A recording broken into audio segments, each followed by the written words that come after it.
warahmatullahi wabarakatuh.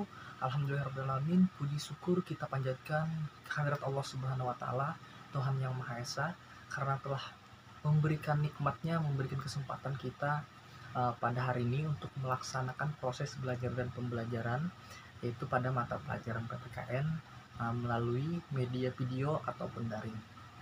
Sebelum memulai pembelajaran kita pada hari ini, marilah kita berdoa menurut kepercayaannya masing-masing. Berdoa mulai.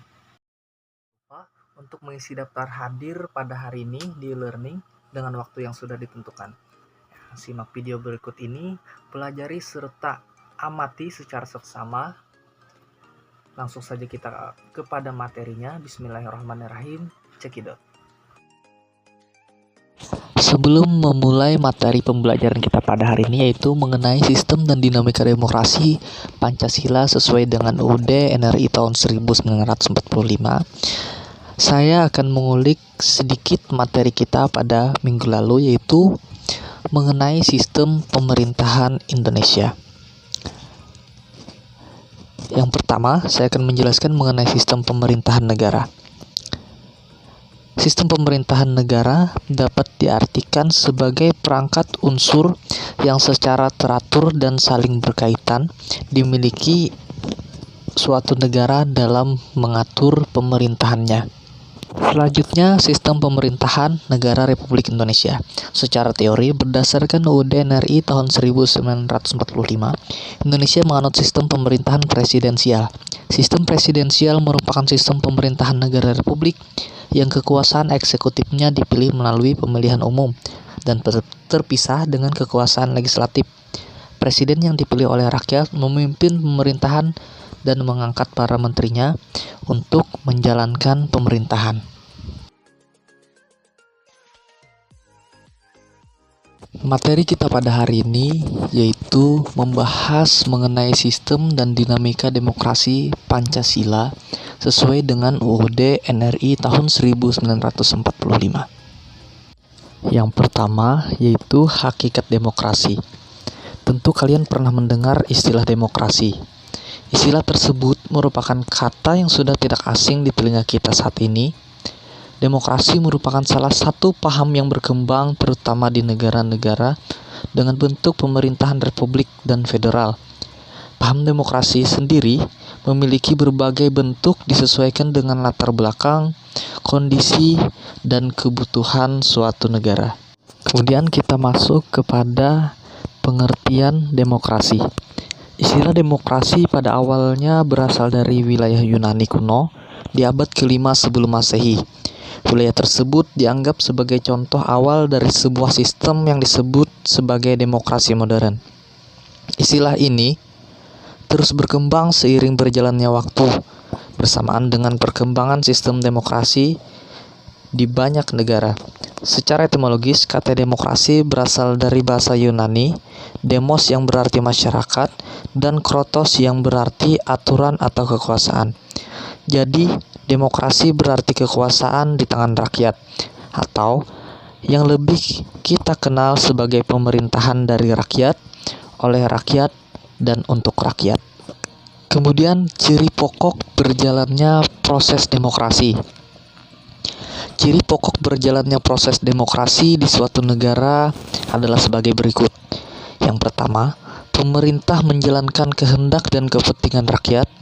Yang kedua, adanya pemisahan dan pembagian kekuasaan pemerintah.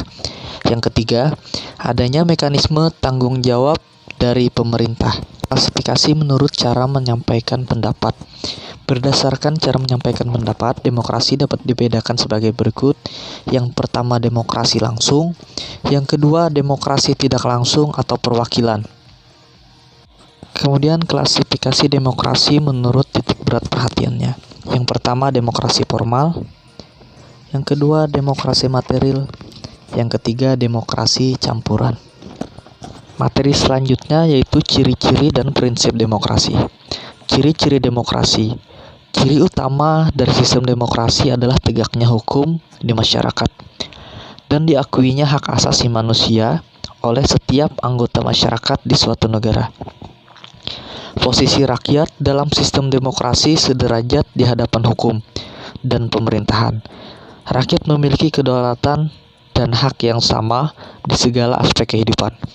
Henry B. Mayo dalam bukunya Introduction to Democratic Theory memberikan ciri-ciri demokrasi dari sejumlah nilai, yaitu sebagai berikut. Yang pertama, menyelesaikan perselisihan dengan damai dan secara melembaga. Yang kedua, menjamin terselenggaranya perubahan secara damai dalam suatu masyarakat yang sedang berubah. Yang ketiga, menyelenggarakan pergantian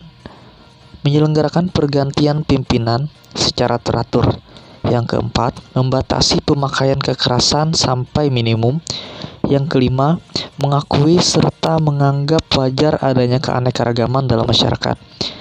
Yang keenam, menjamin tegaknya keadilan. Prinsip-prinsip demokrasi di Indonesia. Kalian telah mempelajari prinsip-prinsip demokrasi secara umum pada pembahasan sebelumnya.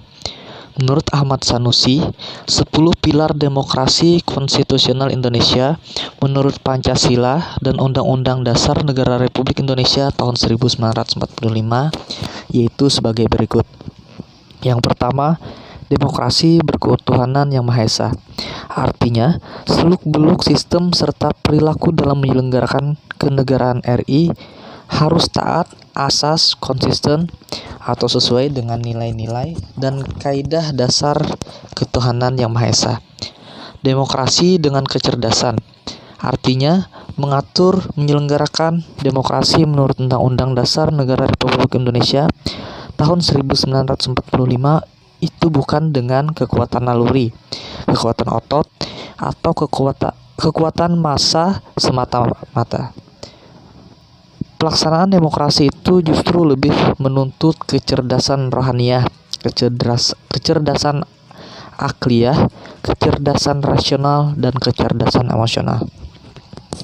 Yang ketiga, demokrasi berkedaulatan rakyat. Artinya, kekuasaan tertinggi ada di tangan rakyat. Secara prinsip, rakyatlah yang memegang kedaulatan itu dalam batas-batas tertentu.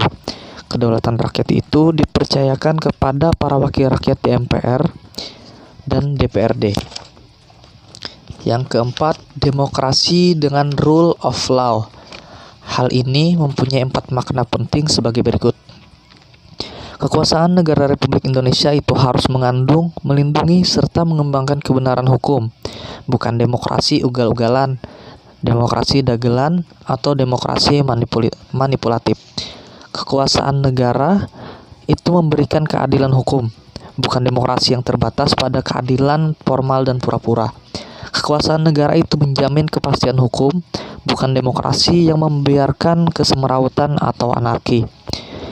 Kekuasaan negara itu mengembangkan manfaat kepentingan hukum seperti kedamaian dan pembangunan. Kemudian demokrasi dengan pemisah kekuasaan negara. Artinya, demokrasi menurut Undang-Undang Dasar Negara Republik Indonesia tahun 1945 bukan saja mengaku kekuasaan negara Republik Indonesia tak terbatas secara hukum, melainkan juga demokrasi itu dikuatkan dengan pemisahan kekuasaan negara dan diserahkan kepada badan-badan yang bertanggung jawab. Jadi, demokrasi menurut Undang-Undang Dasar Negara Republik Indonesia tahun 1945 mengenal semacam pembagian dan pemisahan kekuasaan. Demokrasi dengan hak asasi manusia. Artinya, demokrasi menurut Undang-Undang Dasar Negara Republik Indonesia tahun 1945 mengakui hak asasi manusia yang tujuannya bukan saja menghormati hak-hak asasi tersebut, melainkan terlebih-lebih untuk meningkatkan martabat dan derajat manusia seutuhnya. Kemudian demokrasi dengan pemisah kekuasaan negara. Artinya, demokrasi menurut Undang-Undang Dasar Negara Republik Indonesia tahun 1945 bukan saja mengaku kekuasaan negara Republik Indonesia tak terbatas secara hukum, melainkan juga demokrasi itu dikuatkan dengan pemisahan kekuasaan negara dan diserahkan kepada badan-badan yang bertanggung jawab. Jadi, demokrasi menurut Undang-Undang Dasar Negara Republik Indonesia tahun 1945 mengenal semacam pembagian dan pemisahan kekuasaan. Demokrasi dengan hak asasi manusia.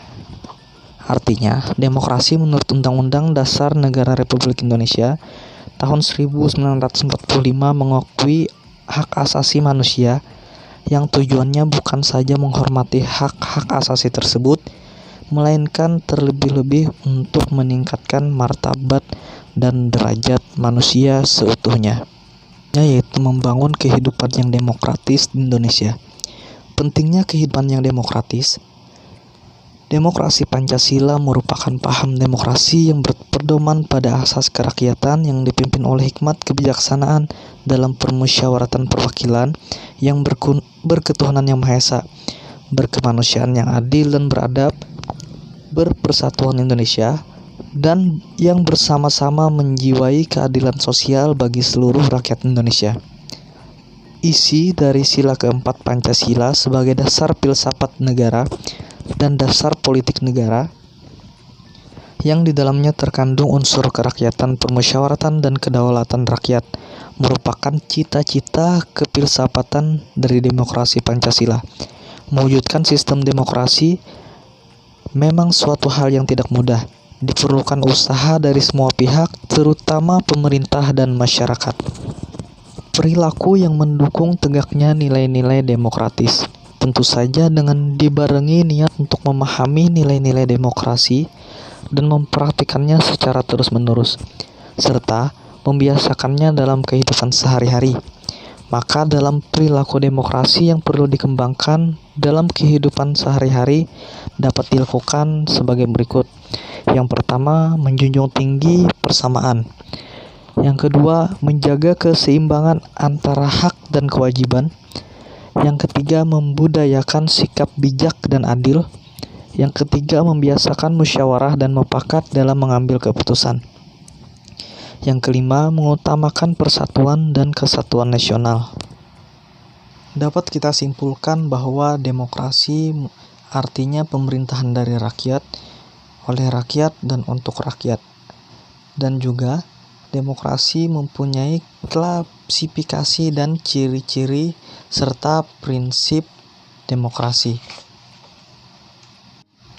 Dan demokrasi Pancasila itu merupakan paham demokrasi yang berpedoman pada asas kerakyatan yang dipimpin oleh hikmat kebijaksanaan dalam permusyawaratan perwakilan yang berketuhanan yang Maha Esa, berkemanusiaan yang adil dan beradab, berpersatuan Indonesia, dan yang bersama-sama menjiwai keadilan sosial bagi seluruh rakyat Indonesia.